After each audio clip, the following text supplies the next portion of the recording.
यहाँ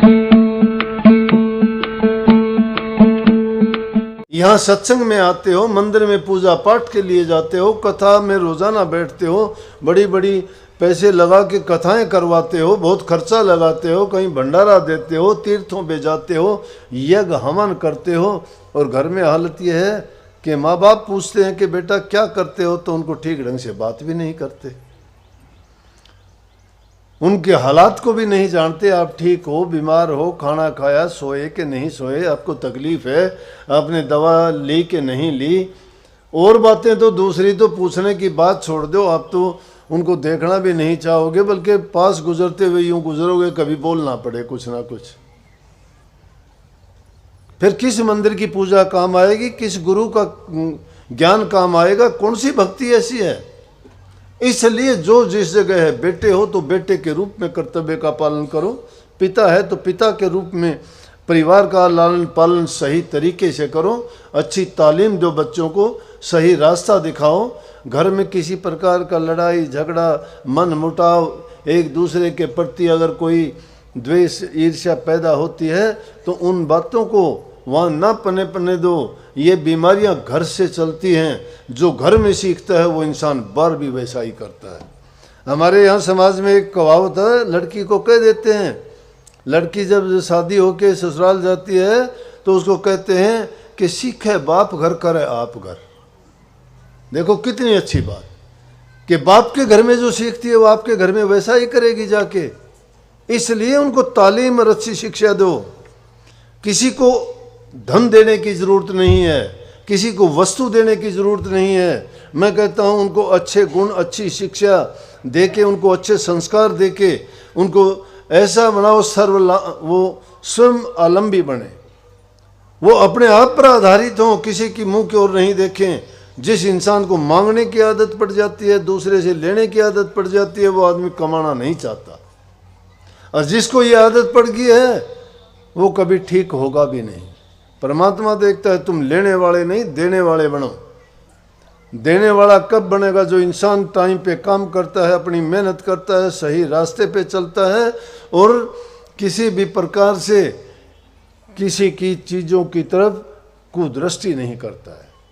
इंसान जो दुर्बल विचारों के होते हैं, जो काम निठल्ले होते हैं, काम करना नहीं चाहते हैं, मैं कहता हूँ जो काम करना नहीं चाहते, आलस के कारण वो और उसी तरह से ज़्यादा कमज़ोर होते चले जाएंगे, उनके विचार गिरते चले जाएंगे, उनमें वो सामर्थ्य नहीं रहेगी।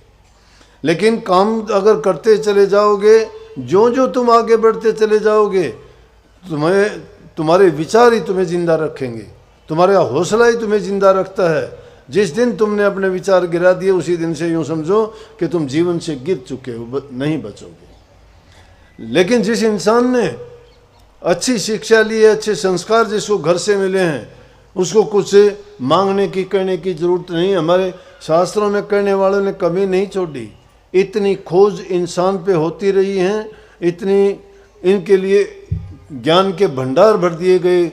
वेद शास्त्र, कुरान, पुराण, अंजिल, बाइबल, जितने भी पुस्तकें महापुरुषों ने लिखी, उनमें ज्ञान का अथाह भंडार है। लेकिन वो ज्ञान किस काम आया? वो ज्ञान बुलाने से बोलेगा, पढ़ने वाले ही उसको पढ़ेंगे। अर्थ तो मतलब हो सकता है कुछ का कुछ निकाल लें, गलत भी निकाल लें, गलत भी निकाल लें, बोलेगा कुछ, लिखेगा कुछ।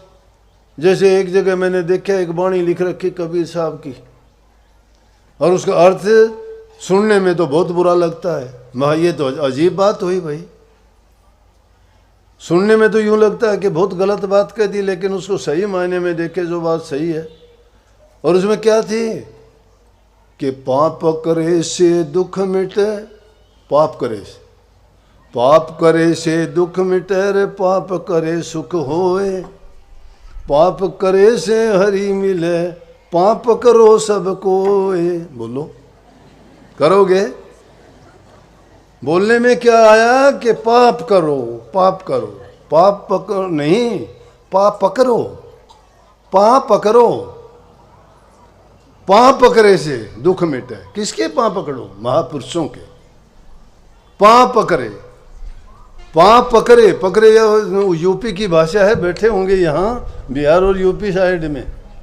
बोलता है ना ऐसे ही, पकड़ो पकड़ो पकड़ो, पाँव पकड़े से दुख मिटे, पाँव पकड़े सुख होए,